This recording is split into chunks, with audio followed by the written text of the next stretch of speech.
in 1970 when something went wrong.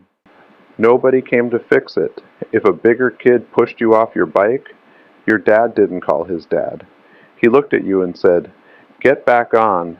If you failed a test, nobody sat you down to talk about your feelings. Mom said, "Study harder next time." If you got into a fight with your best friend, you worked it out yourself. Or you didn't, and you survived that too. It wasn't a lesson, it wasn't a strategy, it was just Tuesday. Nobody called it resilience back then. Nobody called it anything. It was just life. But today, psychologists have a name for what that generation had, and they say it is becoming one of the rarest things in America. We didn't lose our willpower. We lost the world that built it. But here is what nobody talks about. What exactly was it, and when did we lose it? Psychologist Peter Gray spent decades watching how children grow and how they develop the strength to handle hard things. And he noticed something unusual about the generation that grew up in the 1970s. Back then, emotional comfort wasn't treated as a basic right. Families didn't sit around the table asking, "And how did that make you feel?" If you came home upset, most parents didn't call a therapist. They told you to wash your face, go back outside, and work it out with your friends. Writer Christian Kelly says that this wasn't all good. The silence and distance of that time did real harm too. But inside that particular style of parenting was a special kind of strength psychologists now call stress resilience, the ability to live through discomfort without falling apart or needing the world to change right away. Gray says kids in the 1970s learned that skill in everyday life through free play, small conflicts, and 100 little problems they had to solve on their own. And here is where the story quietly turns toward us. Gray and other psychologists remind us that resilience is not a personality trait. It is a skill. And like any skill, it has to be practiced. In the 1970s, kids didn't practice it in the therapist's office.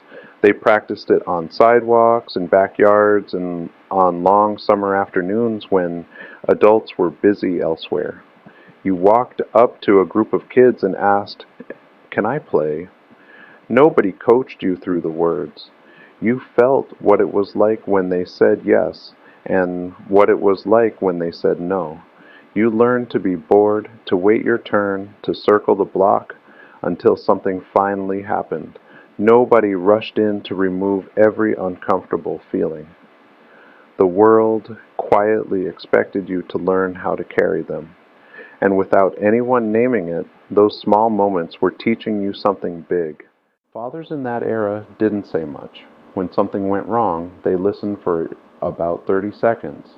Then they said, "So, what are you going to do about it?"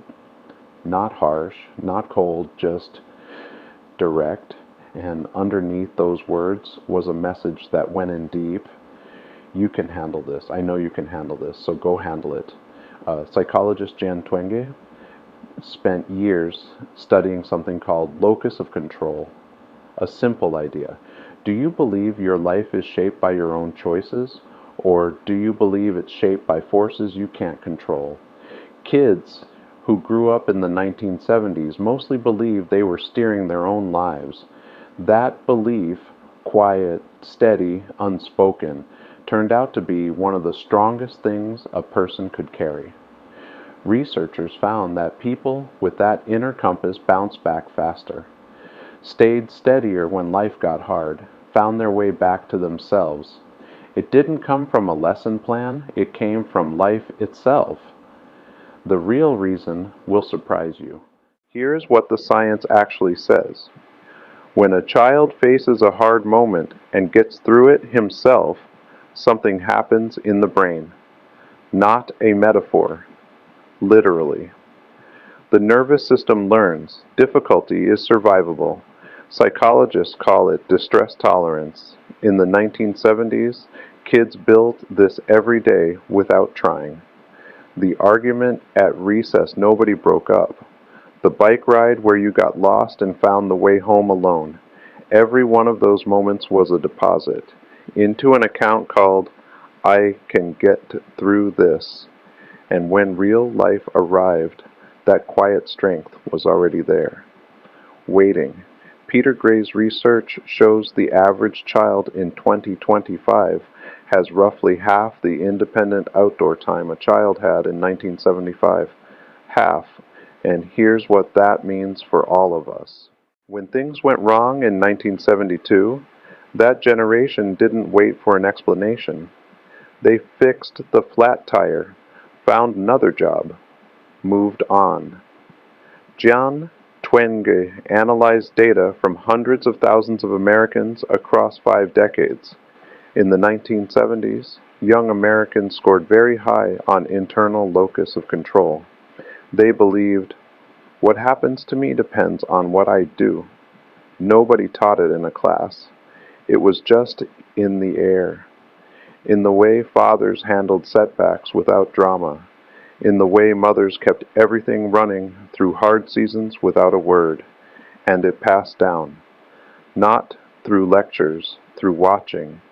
That generation carried something rare, a deep, unshakable belief that their own actions mattered, that they could figure it out, that they would be okay, and they were right. But here is what nobody talks about. This is not about blaming parents, not for a single second. Every generation of parents does what they believe is right. But something shifted, slowly, quietly. It became a parent's job to prevent all pain, to smooth every rough edge, to make sure nothing ever felt too hard. And the culture backed that up. Safer playgrounds, structured schedules, adults present at every moment. But Peter Gray says something that is hard to hear. Every time an adult solves a problem that a child could have solved himself, a message gets sent. I don't think you can handle this. And children believe it. They carry it into adulthood, into the first real crisis, into the moment when no one shows up to fix it. And what happened next changed everything. Something quietly shifted over the decades. Not all at once, not overnight, but slowly, steadily. Young people began feeling less capable, less grounded, less sure of themselves. And researchers like Peter Gray kept coming back to the same simple question. What did kids growing up in the 1960s and 1970s have that so many young people today are missing? It wasn't that they were born tougher. It's that life gave them daily practice, small problems to solve on their own, small failures to shake off, small wins that quietly whispered, "You've got this." And that daily practice built something real inside them, something that lasted. But that was only part of the story. Nobody appreciated what they had growing up. Nobody does when they have it. The walk home from school alone. The summer with nothing planned and no one to plan it. The boredom that turned into the best afternoon of the year. That boredom was not a problem. That boredom was the raw material. Out of it came problem solving. Out of it came real friendship. Out of it came the quiet ability to be alone with yourself and be completely fine. And then it got traded away. Not all at once. Screen by screen, schedule by schedule, supervised activity by supervised activity. Every empty moment got filled. And in filling those moments, something got taken that can't be downloaded, can't be coached, can't be scheduled back in. The real reason will surprise you. Think about your grandfather's generation. They faced job loss, setbacks, the collapse of whole industries. They weren't unfeeling, but they had something solid inside, built from years of small hardships they handled on their own. After everything they had been through, very few things felt like disasters, because they had a reference point. They knew what real difficulty looked like, and they knew they had come through it. Today's kids never get that reference point. Every difficulty gets solved for them before they ever feel it. And the answer is closer than you think. Some will hear all this and think, so just go back to the hard way. Toughen everyone up. That is not what this is about. Here's the truth nobody says out loud. You are not broken. Your kids are not broken. This generation is not broken. They were simply never given the chance to find out what they are made of. And that is something that can change. Starting now. Starting today. Not by going back to 1972. Not by removing every comfort from your child's life. Give them a chance to feel something hard and watch them carry it, because that one moment when they get through something difficult on their own changes everything. Something shifts inside them permanently. They stop asking, "Can I handle this?" because now they know. That is resilience. It was never gone. It was just waiting for its moment. And that moment starts with you.